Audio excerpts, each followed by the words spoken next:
You have people that are so elevated and matured in their careers, and they have gotten there based off of a series of habits, of behaviors, of skills that they've learned. You just need trust. If you're going to be a culture where there's no trust, everything will crumble. Trust is just so important. When you're having an individualized approach to where, when, and how you're getting work done, you need to leave room for people to determine how they do work best, effectively. If you were the best at something, you got promoted to be a manager and you were expected to teach other people how to do that. Doing that in an office environment is challenging enough. Doing that remotely, where you can't necessarily control when you're communicating with people, how they're absorbing information, gets even more complex. Welcome to another episode of Team Anywhere, where CEOs, leaders, and experts at building teams, companies, organizations, and amazing cultures share how to lead from anywhere in the world. I'm your co-host on the East Coast, Ginny Bianco Mathis. And I'm your co-host on the West Coast, Mitch Simon, and we invite you to join us to Team Anywhere. Hello and welcome to another episode, and now a video episode of Team Anywhere. I'm your co-host on the West Coast, where it is just gray and gray and gray outside. And on the East Coast is our amazing co-host, Dr. Virginia Bianco Mathis. Ginny, how are you today?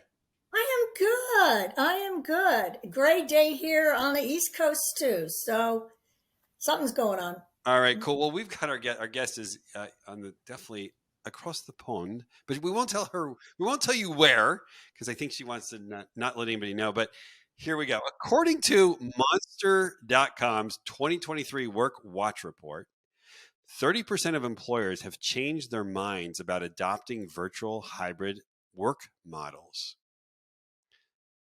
Ooh, boo, hiss. And 35% have gone full RTO, return to the office, dragging workers back into the office. Does this really make sense? Well, today on the podcast, we are no, the answer is no. No, just there. Spoiler alert, no. Well, today on the podcast, we are super, super excited to have one of the co-authors to the just published book. See, I can do this on video. There it is. Remote Works, Managing for Freedom, Flexibility, and Focus. The ultimate playbook for managing remote teams. And I just want to plug, I do teach leadership courses. This book is the best book out there, period, hands down, for new managers and experienced managers. You got to get this book. It's essential for managers, and I can't wait to learn more about it with Ali Greene, who is on a mission with her co-author, Tamara Sanderson, or Tam, to liberate teams from 9 to 5 and teach them how to do their best work anytime, anywhere. I think that was just a good podcast right there. But no, there's more. Ali, how are you today, Ali? I am doing very well. Thank you so much for having me. I think a worldwide phenomenon is that it's gray outside everywhere. So I'm happy that misery loves company, but we're here to have a fun conversation despite all of the rain. Yes, we are. We are. That's three talking heads. So Ali, you didn't come new to distributed work. You spent over a decade in distributed workplaces. So we have to ask the question, has anything surprised you over the last 3 years where the rest of us entered this phenomenon called distributed workplaces? You would think that I would be prepared for everything, but I think what has been really interesting to watch unfold is that the companies that were willing to embrace anywhere work, remote work in some capacity before they were forced to, had a very different mindset about what that could look like. And so what surprised me the most over the past couple of years is really companies sitting down and not asking themselves the right questions around how to operationalize remote work for them, for their culture, for their teammates. And also not realizing that what catapulted them into remote work was not an accurate reflection of remote work at its best. It wasn't allowing people to really get the benefits that the companies that have been doing it of their own choice for a long time, have had the room, the space to experiment, to make mistakes, to really cultivate what this meant for them.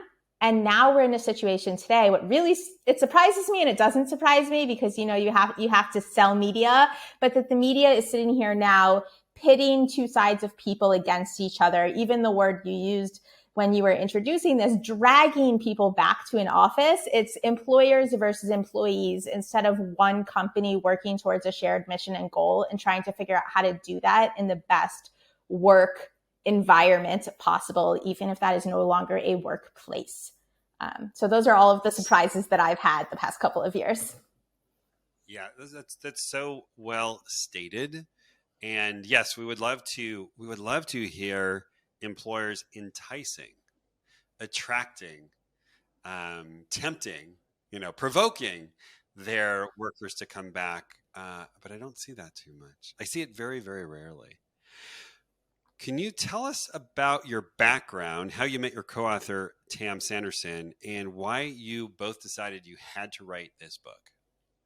Yes. So I love this story so much. Tam and I met when we were on a co-working trip in Cape Town, South Africa. And so how this all got set up is that we were both digital nomads at the time. I still am a digital nomad. I was working as the director of people for DuckDuckGo. She was at a fully remote company that's gotten a lot of amazing recognition. Automatic, for those of you who have heard of it. Matt Mullenweg wrote our foreword.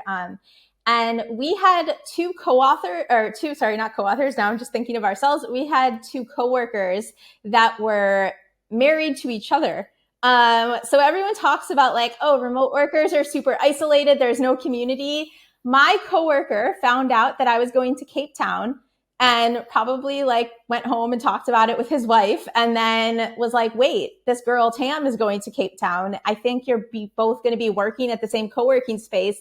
Go have a coffee. You'll really hit it off. And so that's basically our friend meet cute. We started off as good friends, just talking about concepts in the world, such as digital nomad life, community, swapping notes about how they do things at DuckDuckGo and Automatic. We led retreats with each other and a group of people in Mexico and Serbia. And then during the pandemic, our friendly catch up phone calls and Zoom calls and text messages turned eventually from what are you learning to cook this week to can you believe how many companies are getting remote work wrong? And we had this really big fear and this pit in our stomach that if companies failed at this forced experiment, that they would drag people back to an office and then nobody would get to experience what it felt like to remote work in Cape Town or to get to plan their schedule around their life or to get to work with people in different countries and continents and cultures and just all of these really amazing personal and professional benefits that we felt we had because we worked for fully distributed companies. And we didn't want that to happen. And so we decided to write this book to help educate managers to be their best remote working selves so that their companies would succeed at remote work so that everybody could just live a better life. I just have to ask, have you bumped into managers in your trails, your treks, who've had the epiphany to say, oh gosh, yeah, I've read your book, I get it, or I had coffee with you, I get it, and I now understand how I need to shift my approach? It's been really interesting. Either people seem to get it right away and they're craving tactical tips of how to make that work. And I love when I hear that. I do have people, and this happens more in our workshops and our consulting, where we ask them, well, why do you want people to come back to the office? Or what is it important to you about proximity that makes it important for you to feel like you're getting to know your team? And based off of how they answer those questions, because that's how we've always done things, or because that's my personal preference, that's when I think really interesting conversations can happen and you can start shifting that mindset. And we do talk about this in the book where we share people's personal stories about how they first got into remote work. And then I think you realize it's not about your personal preference as a manager. It's about what's going to be best for your employees, because it is your role to cultivate an effective team, not to do things the way that's easiest for you. And when you can make that mindset shift, I think you can really unlock a lot of curiosity. And that's been really fun to watch in conversations. Yeah. So you're starting from the question, what's best for your employees, which is it's a very mature question. It's not the question that we were taught in business school, right? In business school is how do you make profits and how do you maximize profits? Yeah. And how do you maximize profits? Having happy, Well, the answer engaged is employees. create something that's good for employees, right? Yeah, but we have three people, preaching to the choir here. So Yeah, it's going to be. this next, it's going to be difficult to find dissent. But anyways, okay, so Ginny and I have a similar story. I mean, we've actually never been in the same state as each other, and we were introduced, and then I've been hanging out with each other every week. So it's kind of interesting what COVID did. So there is one thing in the foreword. So the foreword, like you said, was written by Matt Mullenweg, and he's the co-founder of WordPress and the CEO of Automatic. And so he stated this, and I just like jumped out of my chair. And he stated that he considers remote work a moral imperative. Let's say it again. Remote work, he considers a moral imperative. How do you feel about remote work and why? Do you see it as a moral imperative? Yeah, it's definitely something that I agree with. I think anything outside of a remote, flexible option, you need to be as bold to proactively announce your reasoning and address your limitations from a business standpoint, but also from the impact it's going to have on the lives of every person that you choose to employ. At this point, like, it's 2023. We've been talking about the world's becoming more interconnected for practically as long as I have been alive. It's no longer the future. The world is interconnected. We're constantly learning from each other. We're constantly sharing information. Our economies rely on each other, and that is not a new thing. And so as we look at the job market, as we look at remote work and what that's going to look like, the benefits to any one individual are so personal, yet the benefits are so universal. There's global mobility for people. There's an increased talent pool to find the right match, not necessarily the best person, but the best person for the specific job you're doing. That is going to be amazing for companies, for teams, and for individuals. People get to really design now what's going on behind the scenes in terms of their health and wellness, and not necessarily having to disclose and ask permission of these very like intimate and personal details to their employer in order to earn a living. And I think that level of like human dignity and respect is just necessary in the future. And if you can work around any sort of physical or mental disability and be amazing at your job, why would you not want that in the world that we live in? And so as you continue to pull out these stories and these examples, and I know mine is quite like fun and lighthearted and unique, like, oh, I'm a digital nomad, that's so exciting. We're clouding all of these other like serious stories about why this is such a life-changing experience for people, and therefore great for business as well. Hey, we're taking a quick break to remind you to support our podcast by hitting the subscribe button and leaving us a review. Your feedback means the world to us, and it helps us continue to bring you more engaging and thought-provoking content for leadership and remote work. I have a question for you. When I think of, I can almost put some of the leaders and managers that Mitch and I have spoken to and deal with in different categories, right? And unfortunately, a majority are still of the mind, all right, here's what I used to be. Help me plug in being remote, being virtual, right? It's a force fit into what I used to be, as opposed to this total transformation of thinking differently. Where what are you finding? Are you finding that we're probably always going to have those 1 foot in, 1 foot out, or are more and more folks really seeing, wow, I got to totally jump in? No, I think Yeah, I want to add because it was really that's the essential part of this question is you talk about in the book a remote state of mind. And Right. so I think that's what we're all talking about. What is that Yeah. from? And I guess we're really talking about what's the remote state of mind from a manager or an owner standpoint. Yeah. I don't think a remote state of mind is natural for everybody yet. Virginia, to answer your question first, we are seeing a lot of people copy and paste what has worked for them, hoping that it'll work for them in the future. And I think that's only natural. You have people that are so elevated and matured in their careers, and they have gotten there based off of a series of habits, of behaviors, of skills that they've learned. And now you're having people tell them what got you here is not going to get you there. That is so scary and vulnerable to be able to step back and say, yes, you're right.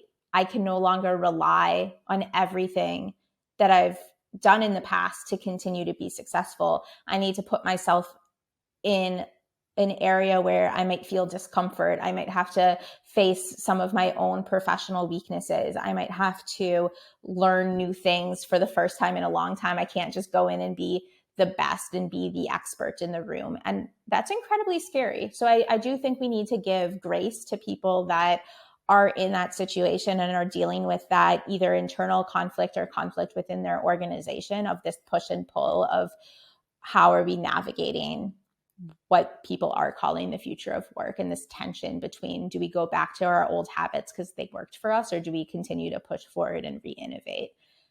And that's where, Mitchell, to answer your question, like the remote state of mind comes in, because for me, it's this mindset shift that's slowly happening, and it's happening faster for others. Of course, that's always true when the world is going through major transformation. And it's a way of thinking that really embraces and allows you to do your best work remotely. And so taking it up from the micro nuances of details such as how you communicate or how you build trust in relationships online. And I think, you're a perfect example of that here today, to really macro level questions such as how do you create a company strategy and culture where every person individually decides where, when, and how they get their work done. And to be able to wrap your head around how you tactically do that, you need to have thought-provoking conversations first. You need to break down barriers and brainstorm and talk about lots of innovative ideas that are unique to your business to decide we don't want that. And then you can say, okay, we're not going to be globally distributed. We're going to be distributed within these states. And these are the constraints. And this is why we made those constraints. And this is how it fits into our strategy, our goals, our intentions as a business. And it's only until you can get to that point and that level of description that even if you do decide you're going to be hybrid or you're going to be co-located or you're going to be remote in a certain time zone, I have a personal preference towards, team anywhere, like globally distributed, but not everybody needs to, as long as they've answered and they've gone through the remote state of mind questions. It seems to me, having heard this, Ali, is those who are just going to snap back into, well, let's just do it the way it used to be. I guess one of the reasons to do that would just be to avoid all the uncomfortable conversations. You just wouldn't have to have them. Yes. You just say, "Hey, Right. everybody, it looks like COVID's over. Let's just go back to the office," Right. and Yeah. we would miss out on a lot of depth. Whereas the companies that I'm working with are, let's sit down. Are we a virtual only company? What does that mean? Why are we doing it? Okay, and then now that we've made that decision, how are we going to have the best culture on the planet? And I've Mm-hmm. worked with so many companies that they figured that out, and they've got really high engagement scores. And I think a lot of it is because they, what I see is, I see it day after day after day. I saw one of the employees just moved with her husband to Geronimo, Texas, and they got chickens and cows. Uh-huh. And they're never leaving this company. They're so bought in because they were given that flexibility. What are the three this is in the book. I read the book this weekend. It's a great book. What are the three non-negotiables that make remote work actually work? Yeah. So we talked a lot about the first one already, and it's intentionality. Embracing the fact that you're making decisions that are made in a well thought out way. You can answer that all important question, why, for everything you're doing as a business. It's a non-negotiable. That has to be the cornerstone before you move forward. From there, the two other non-negotiables come into place, which is you just need trust. If you're going to be a culture where there is no trust, everything will crumble. I think this is true in office environments as well. It's just easier to fake it. Trust between this implicit and also explicit in some cases, literally in employment contracts, agreement that you're hiring someone for the intellect, the value, and the work that they're bringing forward in exchange for certain promises, like, needs to be good enough. So these questions of how do I know if my employee is working, or should I install this type of system to check if they're doing this? Like, we're just getting so out of control in the why did you hire this person to begin with question that I can't even go there. I want to say, like, that's such a non-answer, but trust is just so important. And then finally is autonomy. Again, it goes back to that remote state of mind. When you're having an individualized approach to where, when, and how you're getting work done, you need to leave room for people to determine how they do work best, effectively. When we're distributed, everybody becomes a manager over their own day, their workflow, their environment, and you need to let go and let them do that. That's beautiful.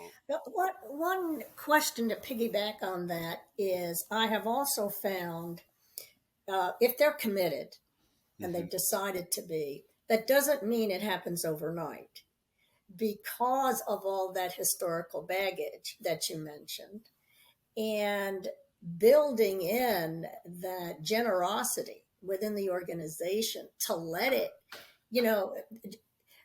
the notion of coaching, I think, becomes so paramount. Let people have the autonomy. But guess what? Some people may need some coaching. They never did that before. So the amazing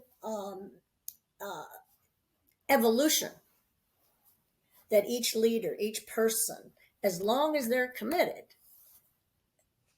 to get on that pathway. I'm just going back to the traditional manager. Well, I told him, right? Or I coached them, which was just another way of saying I told him. We need this whole other level of communicating with folks in such a genuine, trusting way. Yeah, and even managers too. Like, that's what I managers need to learn what autonomy means to them. Managers historically knew that they would enter a building from 9 to 5. Everyone they needed to talk to would be in that building, and they could manage. They never had to learn themselves, how do I work best? So the first step is trusting yourself that you have the ability to be an autonomous worker. Good point. Trusting that if you make mistakes, and if your employees make mistakes, that it's not going to mean this fear of like, oh, you make a mistake, we're sending you all back to the office, which I think there legitimately is that fear right now. There's no room to learn and experiment. And that, to me, is the bigger problem. Good point. Okay. This next question, I started reading your book. As I've said to everyone, you have to read this book. This was the conversation that Jenny and I had when we first met. And it was that, Jenny, I think that now with COVID and people working at home, managers have to have all these different roles. Like they have to manage culture, they have to manage strategy, they have to manage projects, and you spelled it out in your book. So you shared that we all need to become 4 types of managers. I think that's what you're saying. We need to be able to be people managers, project managers, culture managers, and strategy managers. So can you tell us more about what you were thinking there? Yeah, of course. And it's not necessarily that one person has to be all of them. I think that right there can put a lot of stress and pressure on a person and might be unrealistic depending on the type of organization that you're operating in.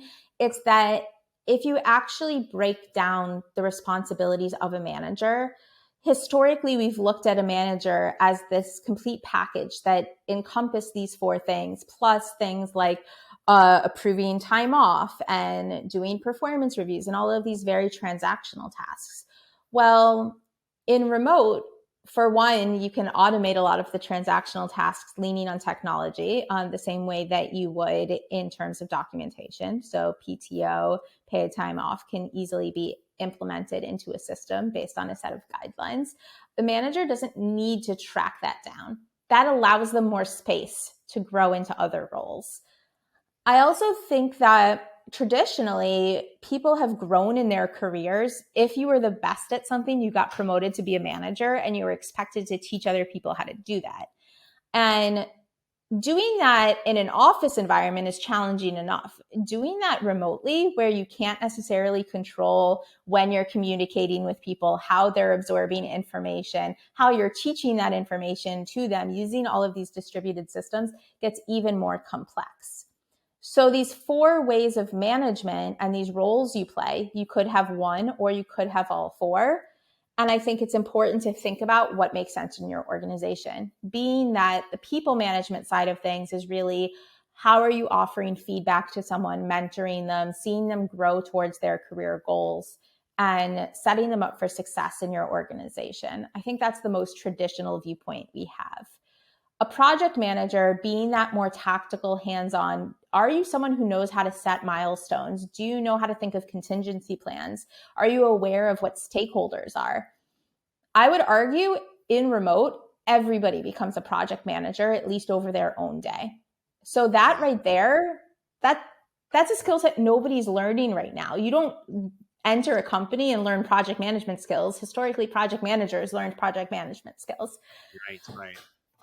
So I think that's a big shift. Culturally, you can't just rely on people ops and HR teams anymore to do this work. When you're remote, especially if you're spread out around different time zones, you need other people to show how the values, the culture is transformed into what I like to call standard operating behaviors. What behaviors are accepted in the organization, both informally and formally? What does that look like? How can you edit and update documentation that shows this? How do you provide kudos or recognition internally? And those are things that needs to be also now distributed responsibilities in the organization. And of course, strategic, like who are the people that are thinking about the team goals? What's the team going to achieve? How do you measure success if you're no longer measuring hours in an office? That's one of the most challenging problems to solve right now with remote work. And you need a manager who knows how to think in that strategic viewpoint. Yeah. Yes, it's certainly helpful if you become a people, project, culture, and strategic manager in this new world. Yeah, completely different skill set. Okay, I just want to ask you before we go, how have you done with the book so far?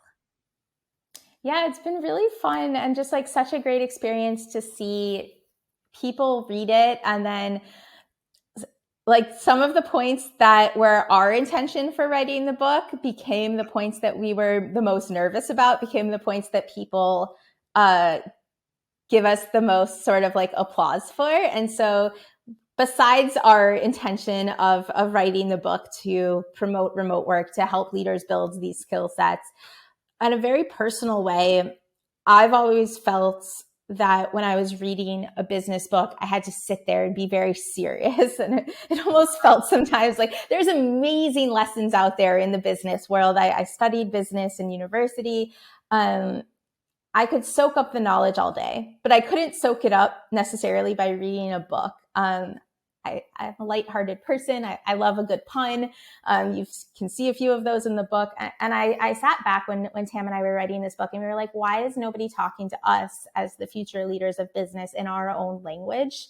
Can we make a book that is funny and lighthearted, like you're having coffee with a friend that you respect at a company you respect that's giving you advice, rather than being back in school being taught how to do something, and have the messages still land with people and have people still understand the value of those messages. And given the feedback that we've received so far, I would say that our goal there has been accomplished. But there was a moment or two, especially where we have some quizzes around like, are you more of a band leader, or are you more of like the music agent, where we're like, is this going to land with people? I might have taken a few puns around how you like to eat your eggs for breakfast a little bit too far. But in the end, I think it's really resonated with people, and people can see themselves in some of the jokes. Yeah, for sure. The dad and mom jokes in there. And you went to McGill, is that right? I did, yes. So are you Canadian? I'm not. No, I am American with an affinity towards Canada. Yeah. Well, there you go. Started my digital nomading very, very young. Very early. Yeah. No, because my dad went to McGill, and it's a fine university. So, well, with that, where can we find you and Tam, and where can we find your book? So our book is available on Amazon globally. So head on over to your local Amazon.com or CA or whatever country that you're in. Remoteworksbook.com is our official website. And we do like to share a lot of content, both on our website, but also personally connecting with people on LinkedIn. So you can connect with me, Tam, and our book all on LinkedIn, and follow us there for more tips and messages and goals for the future of work. Great. That's remoteworksbook.com. Ali, this has been truly inspirational. Again, I think we have 3 people right now who just want to just party together because we just see the world the same way, and really appreciate that. We've seen a lot of remote books out there. This is, I think, one of the best. So thank you, Ali. Give our regards to Tam. Thank you, Ginny. Thank you to all of our listeners who come in to learn so much about how to figure this remote thing out. So thank you. Please share this episode with your friends, your family, your colleagues, and we'll see you next time on the next episode of Team Anywhere. We hope you enjoyed this episode. Don't forget to hit the like button and subscribe to our channel for more engaging content from our podcast. And if you enjoyed this episode, please share the video with your friends so they can join the conversation too.